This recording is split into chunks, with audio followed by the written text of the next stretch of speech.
সালামুকুম। আমি professor doctor Mohammad Zafrullah YouTube channel স্বাস্থ্য কথা থেকে বলছি। আপনারা জানেন বাংলাদেশে 22.5 পার 1000 ফিমেল মহিলা তারা এই ব্রেস্ট ক্যান্সার রোগে ভোগেন।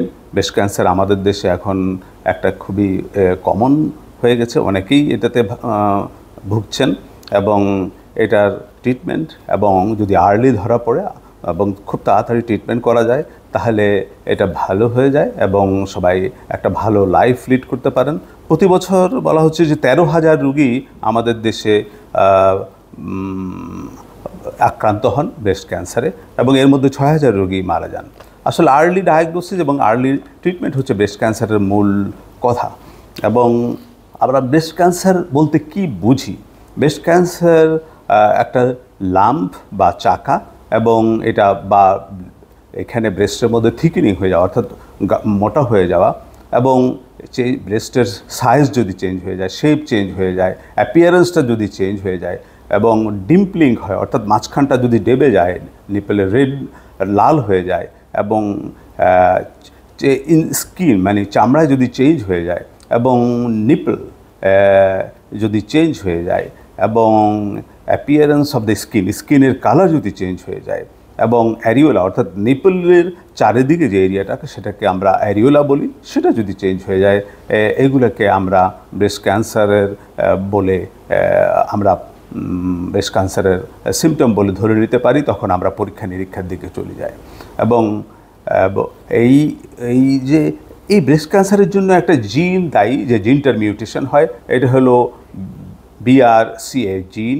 এই জিন 1 and 2 এই জিনটা BRCA জিন, এটা এই জিনটা যখন মিউটেশন হয় তখনই ব্রেস্ট ক্যান্সার হয়।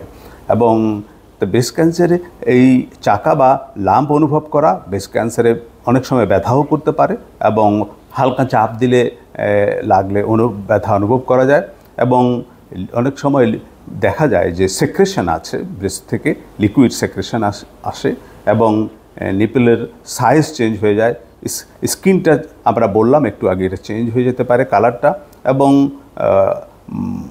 সাধারণত 45 ইয়ার্স এই বয়সের কাছাকাছি সময়ে এইটা দেখা যায়। তবে আজকাল খুব আর্লি এজও দেখা যাচ্ছে। তাহলে আমরা কিভাবে ডায়াগনোসিস করতে পারি? আমরা সাধারণত একটা ম্যামোগ্রাফি করে, সাধারণত ম্যামোগ্রাফি রেগুলারলি করা যেতে পারে 45-40 বয়সের পরে। এবং এছাড়াও এফএনএসি অফ দ্য ব্রেস্ট একটা খুবই সহজ, একটা নিডল ঢুকিয়ে একটু সামান্য মাংসের মতো এনে সেটাকে যদি আমরা সাইটোলজি করি তাহলে আমরা দেখতে পাই যে সেখানে কোনো ক্যান্সার সেল আছে কি না। এটা খুবই সহজ test, FNAC of the breast এবং আলট্রাসোনোগ্রাফি অফ দ্য ব্রেস্ট এবং ম্যামোগ্রাফি তো আমরা বললাম, এবং core biopsy of the breast এবং বায়োপসি অফ দ্য ব্রেস্ট। তো এই ব্রেস্টের এই পরীক্ষাগুলো করলে আমরা কনফার্ম হয়ে যেতে পারি আসলে ব্রেস্টের কোনো ক্যান্সার হয়েছে নাকি এটা ফাইব্রোডেনোমা অফ দ্য ব্রেস্ট নাকি অন্য কোনো ডিজিজ ব্রেস্টের।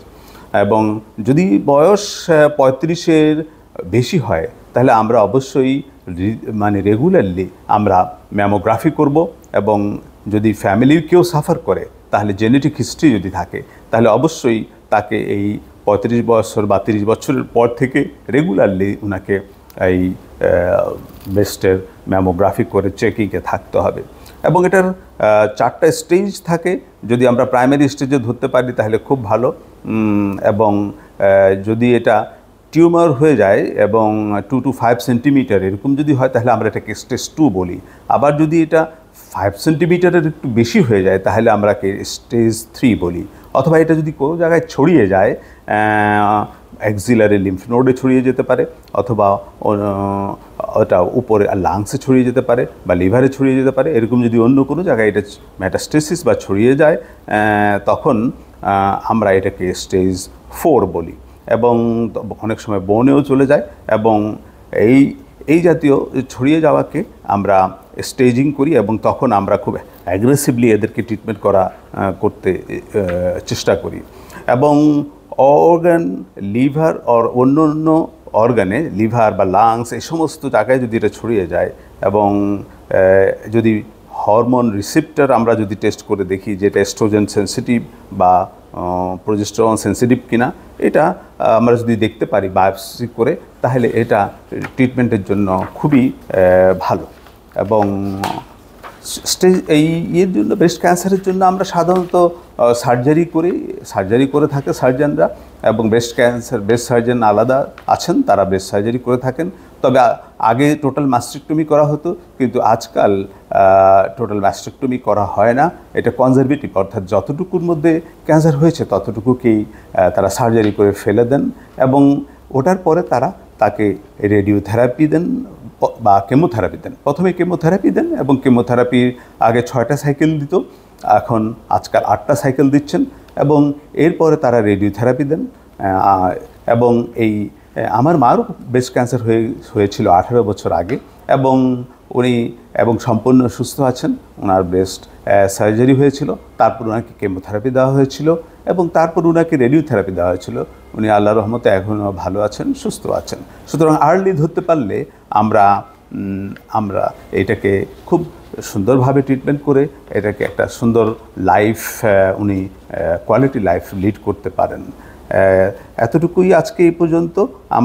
তবে এর কারণ সম্বন্ধে আমরা কিছু বলি নাই, যে কারণ যেগুলো হচ্ছে, যেমন যাদের ব্রেস্টের মধ্যে ডেন্স টিস্যু থাকে, অর্থাৎ ফাইব্রাস টিস্যু বেশি থাকে বা ফ্যাটি টিস্যু বেশি থাকে, তাদের বেশি ব্রেস্ট ক্যান্সার হয়। এবং যারা অনেকটা সময় ধরে কন্ট্রাসেপটিভ ইউজ করছেন, তাদেরও ব্রেস্ট ক্যান্সার বেশি হয়। এবং পাস্ট হিস্ট্রি যদি থাকে যে ব্রেস্ট ক্যান্সার অন্য একটা ব্রেস্টে হয়েছে, তাহলেও ব্রেস্ট ক্যান্সার বেশি হতে পারে। এবং প্রিভিয়াস যারা অন্য কোনো রোগের জন্য রেডিয়েশন ট্রিটমেন্ট নিয়েছেন, তাদেরও হতে পারে। এবং যারা ফিজিক্যালি অ্যাক্টিভ নয়, বসে থাকেন বেশি, এবং তাদেরও ব্রেস্ট ক্যান্সার হতে পারে। এবং কোনো ফিজিক্যালি অ্যাক্টিভ নয় যারা, তাদেরও হতে পারে। এবং কিছু রোগী যারা রিপ্লেসমেন্ট হরমোন নেন, তাদেরও হতে পারে। এবং ড্রিঙ্কিং অ্যালকোহল যদি খান, তাহলেও ব্রেস্ট ক্যান্সার হতে পারে। স্মোকিং আর একটা কারণ। এবং আর্লি মেনার্কি এবং লেট মনোপজ, এই দুটো হলেও আপনার ব্রেস্ট ক্যান্সার হতে পারে।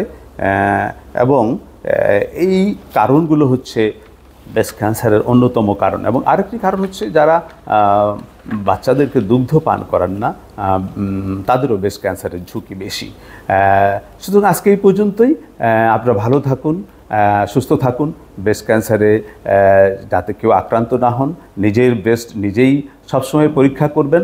এবং আগের একটি ভিডিওতে আমি বলেছি যে সার্ভাইকাল ক্যান্সারের সাথে আজকাল ব্রেস্ট ক্যান্সারও পরীক্ষা করা হয়, কিন্তু নিজেকেও ব্রেস্ট ক্যান্সার পরীক্ষা করার জন্য আপনাকে শিখতে হবে, এবং নিজের ব্রেস্টকে নিজে ফিল করে বুঝতে হবে যে ব্রেস্ট ক্যান্সার কোনো রকম মাস পাওয়া যাচ্ছে কি না। সাথে সাথে এরকম মাস পাওয়া গেলে বা কোনো কিছু আপনার হাতে অনুভূত হলে, লাম্প অনুভূত হলে, সাথে সাথে ডাক্তারের কাছে রিপোর্ট করবেন, এবং করে আপনি সাথে সাথে সেটা ওনারা সেই মতো পরীক্ষা করে এটা কি ব্রেস্ট ক্যান্সার না অন্য কোনো কিছু, না এটা এমনি ফাইব্রয়েডেনোমা, সেটা তারা বা বেনাইন টিউমার, সেটা তারা বুঝে নেবেন এবং সেভাবে ট্রিটমেন্ট করবেন। সকলকে ধন্যবাদ। আপনারা ভালো থাকুন, সুস্থ থাকুন, এই আশাবাদ ব্যক্ত করে আমি আমার বক্তব্য শেষ করছি। আসসালামু আলাইকুম।